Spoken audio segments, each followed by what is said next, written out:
మాతృదేవోభవ.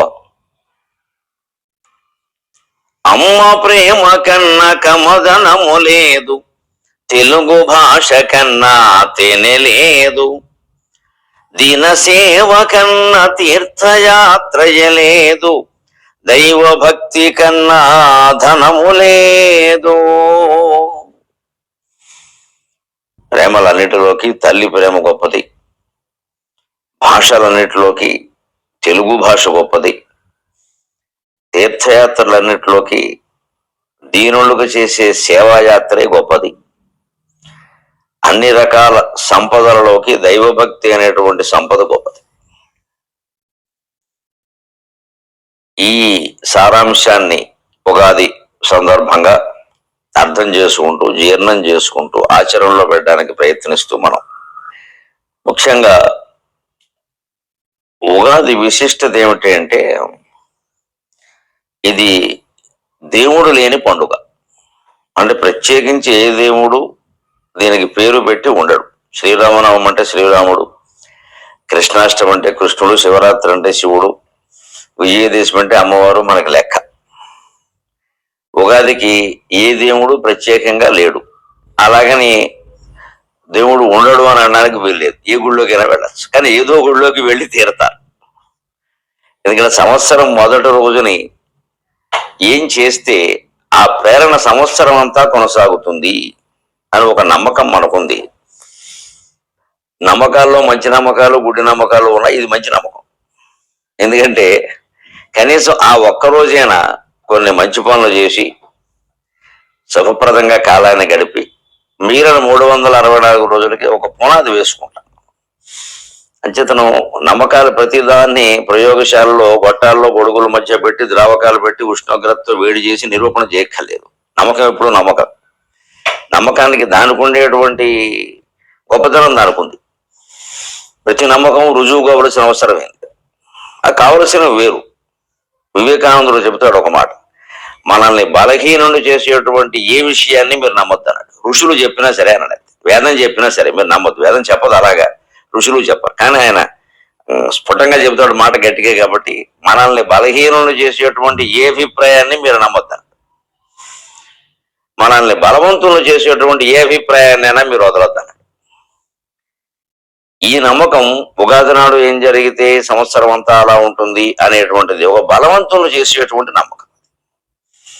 జన్మానికి శివరాత్రి అయినట్టుగా ఆ రోజైనా కాస్త పెందరాళ్ళే లేవడం, ఏదో తలంట పోసుకోవడం, కొత్త బట్టలు కట్టుకోవడం, జన్మనిచ్చినటువంటి తల్లిదండ్రులకు పాదాభివందనం చేయడం, వారి ఆశీస్సులు తీసుకోవడం, తోబుట్టువులు బంధుమిత్రులతో పిండి వంటలతో భోజనం చేసి కాలక్షేపం చేయడం, సరదాగా చతురోక్తులు విసురుకోవడం అనేది జరుగుతూ ఉంటుంది. అందున ఉగాది పండుగ తెలుగువారికి ప్రత్యేకమని చెప్పొచ్చు. భారతదేశం మొత్తంలో దీనంతా ఏం జరుపుకోరు. ఆ మాటకు వస్తే రకరకాల రాష్ట్రాలు రకరకాల ఉగాదులు ఉన్నాయి. సంవత్సరాలు అందరికీ ఈ రోజే కాదు. మనతో పాటు మహారాష్ట్రలో అనుకుంటాను, కర్ణాటకలో అనుకుంటాను, 2-3 రాష్ట్రాల్లో జరుగుతాయి. మిగిలినంతటా వేరు. వ్యాపారస్తులకైతే దీపావళి ఉగాది, వాళ్ళు ఆ రోజు కొత్త చట్టాలు ప్రారంభిస్తారు. అంచేత ఎవరి సంప్రదాయాలు వారికి ఉన్నాయి. కానీ మనం పెట్టుకున్న సంప్రదాయంలో మనం అనుసరిస్తున్న దాంట్లో గొప్పతనం ఏమిటంటే ఖచ్చితంగా అన్ని మారుతున్నాయి. గమనించండి. ఇప్పుడు ఏదో కొత్త సంవత్సరం అంటే మారాలి కదా. ఏ మార్పు లేకుండా కొత్త ఏమిటి? కొత్త బట్టలు అంటే కొత్త బట్టలు, అంటే బట్టలు అంటేనా కొత్త బట్టలు వేరు, బట్టలు వేరు. బట్టలు తొడుక్కున్నామంటే అర్థం వేరు, కొత్త బట్టలు తొడుక్కున్నామంటే అర్థం వేరు. కొత్తవి అంటే అర్థం ఏమిటి? 2-3 సార్లు కట్టే కూడా మాసిపోయినవి కాదు, ఖచ్చితంగా కొత్తవే. అసలు పూర్వం సంప్రదాయం అయితే కుట్టిన బట్ట కట్టుకునేవాళ్ళు కాదు, కుట్టకూడదనేవాళ్ళు. అప్పుడు మిషన్లు కూడా లేవనుకోండి నిజానికి, కానీ చేత్తో కూడా కుట్టద్దనేవారు. మగవాళ్ళు పంచెలు కానీ ఆడవాళ్ళు చీరలు కానీ కుట్టనివే ధరించేవారు, దాని మీద సూది పడద్దనేవారు.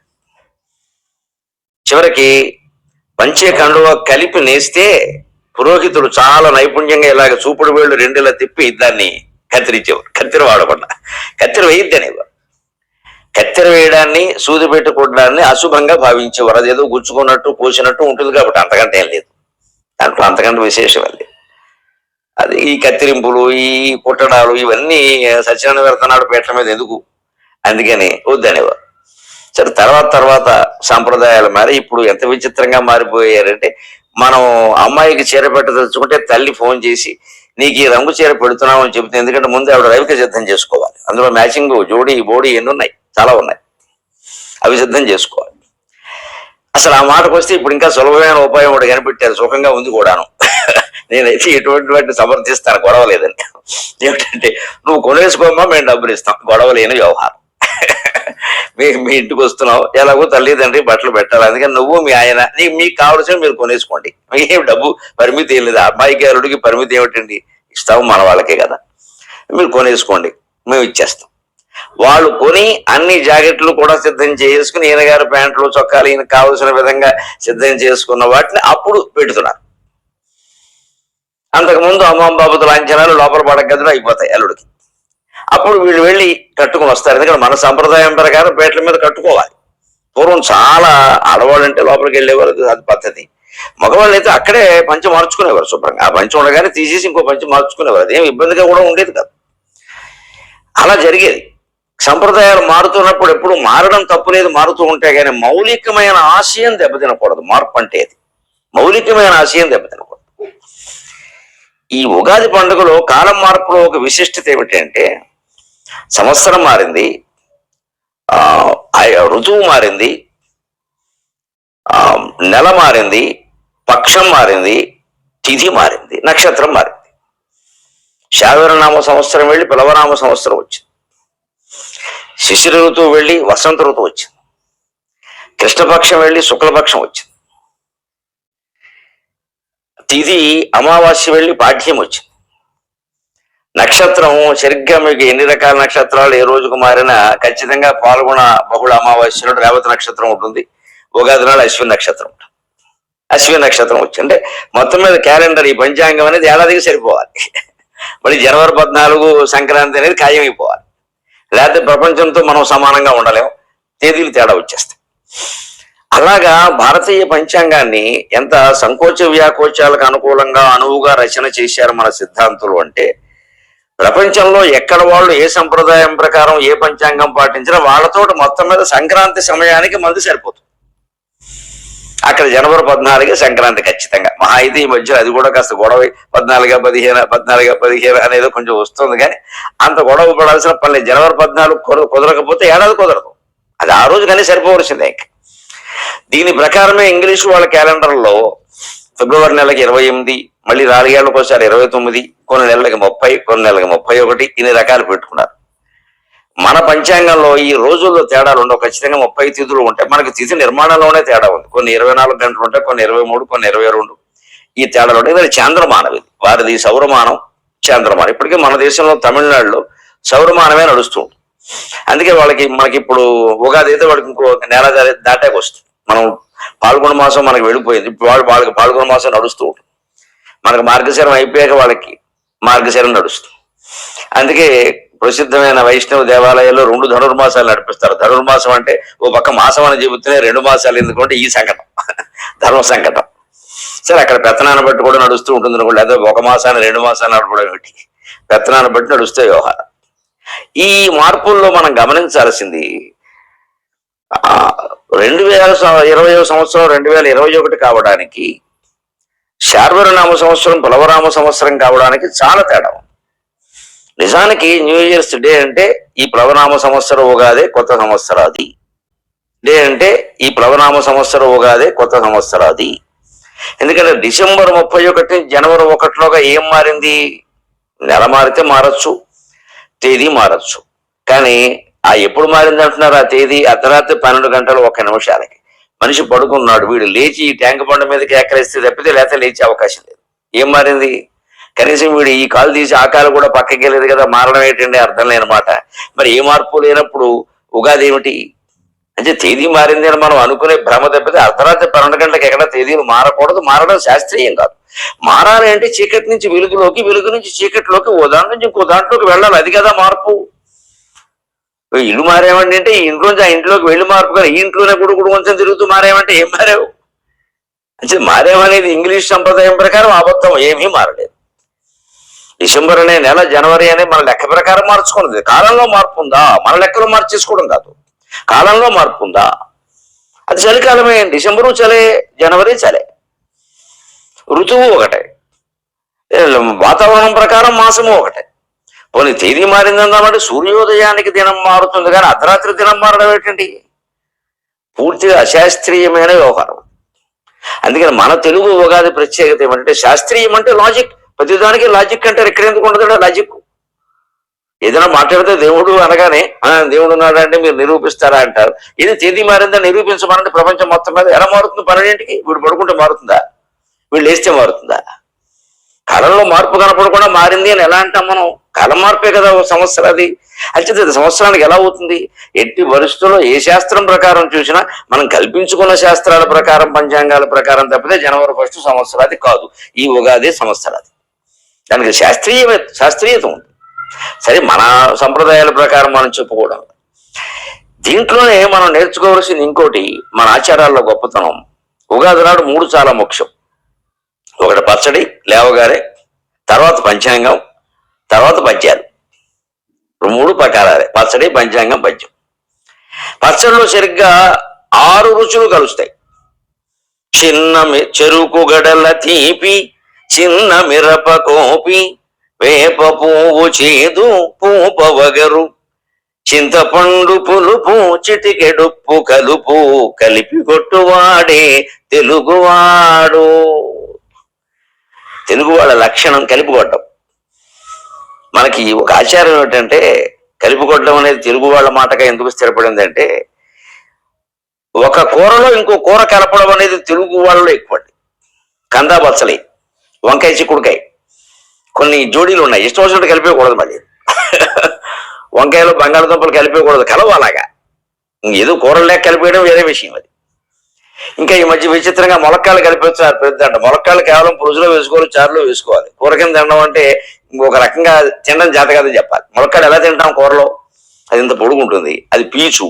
లోపలికి వెళ్ళి బయటికి తీయాలంటే వేలెట్టాలి. మళ్ళీ పక్క వాళ్ళు ఉంటే చిక్కగా ఉంటుంది. లేకపోతే నోటితో పక్కకి ఉయ్యలేం, ఉమ్మలేం. నోటితో తీయాలి, చేత్తో తీయాలి. దాన్ని తింటూ తింటూ చేత్తో తీయడం ఏంటండి?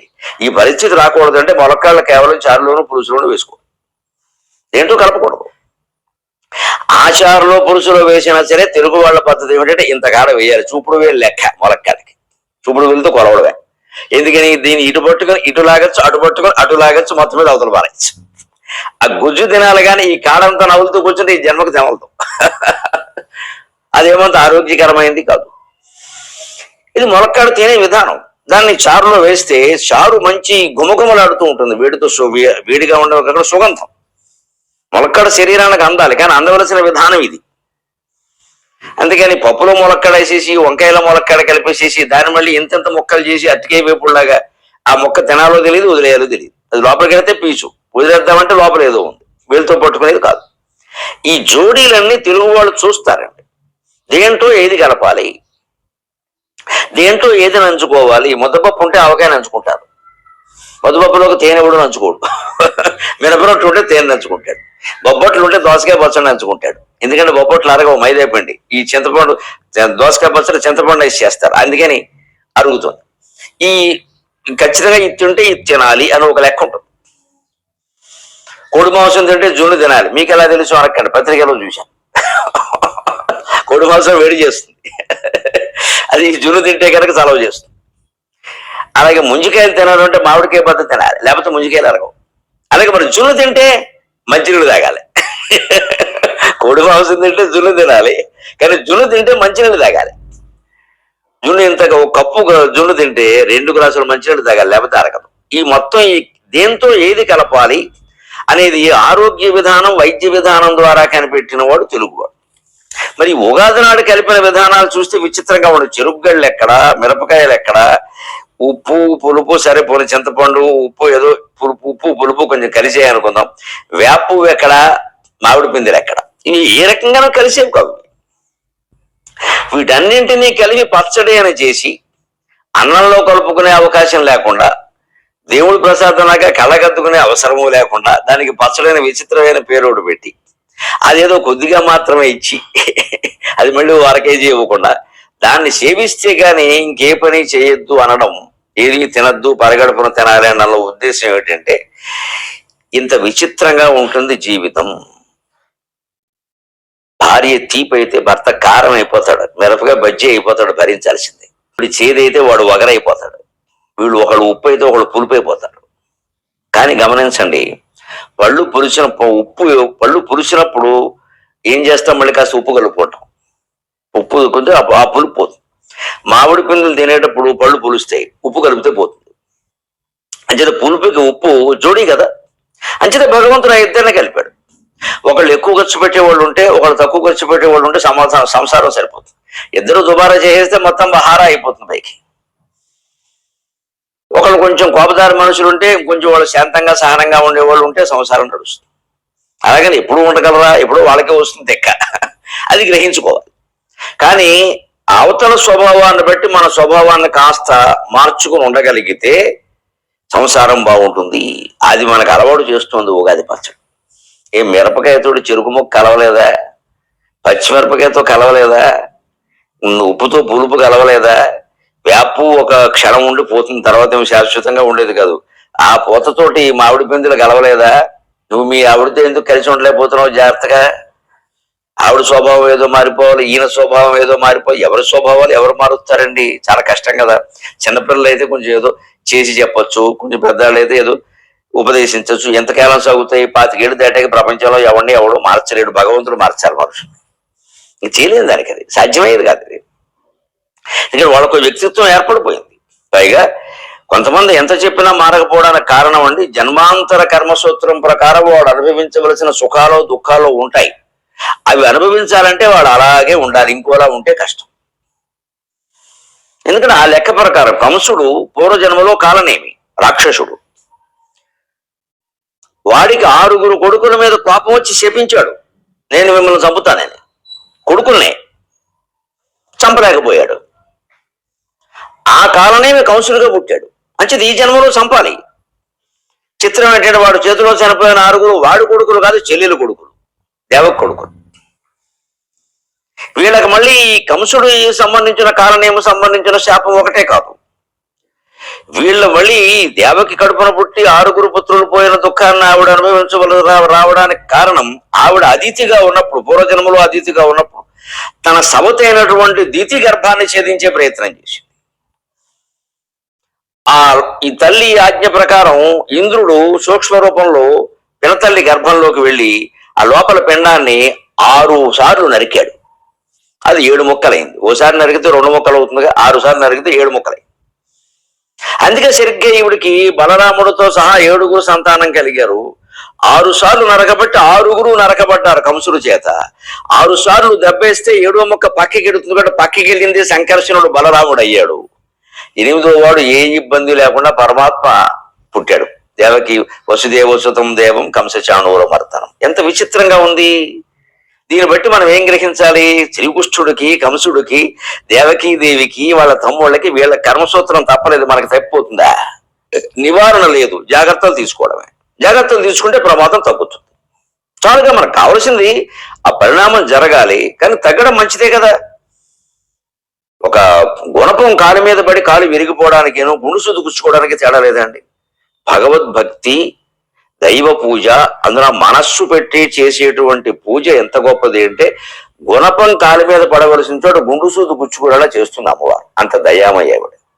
వీడు నన్ను నమ్ముకున్నాడు, రోజు ప్రార్థన చేస్తున్నాడు, వీడి గుణపం పడాల్సి ఉంది, కాలు పోవాలి నిజానికి, కానీ గుచ్చుకుంటుంది అనే ఉంది తప్పితే గుణపమా గుండుసూదా లేదు కదా. అందుకని గుచ్చుకోవడం అంటే ఏదైనా గుచ్చుకోవడమే కదా. అందుకని గుణుసూదు గుచ్చుదాం, నొప్పి అది నొప్పే మరి.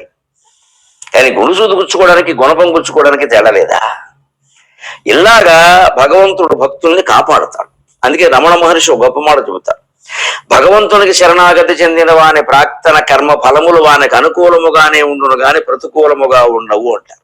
మీరు జ్యోతిష్శాస్త్రం అంతా ఎంత చూసినా ఎలా చెబుతున్నారండి అని అడిగితే వారు ఏం చెబుతారు?